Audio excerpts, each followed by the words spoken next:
இன்னைக்கு நம்ம பார்க்கக்கூடிய பைரவர் யாருன்னு பார்த்தீங்கன்னா கேர பைரவர். கேரம் அப்படின்னா என்னன்னா மலை அப்படின்றது அர்த்தம். உறுதியான மலை போல அசைக்க முடியாத உறுதி, தைரியம், நிலைத்தன்மை, அதாவது ஸ்திரம் அப்படின்னு சொல்லுவாங்கல்ல, அப்படின்னா கேரம் அப்படின்னு அர்த்தம்.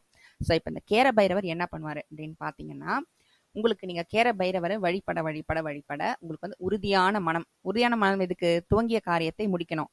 யோக தியானத்தில் முன்னேற்றம், ஸ்பிரிச்சுவலா நம்ம முன்னேறணும் அப்படின்னு நினைக்கிறோம். மலை போல சக்தி, வாழ்க்கையில ஒரு நிலைமை அளிப்பவர். அதாவது நிலைமைனா என்னன்னா ஸ்டேபிளா இருக்கணும் அப்படின்னு சொல்லுவாங்களா. இப்ப எது வந்தாலும் நம்மளுக்கு பணம் வந்தாலும் ஸ்டேபிளா இருக்கணும். ஏறி இறங்கிட்டு இருந்துச்சுன்னா அது வேஸ்ட்.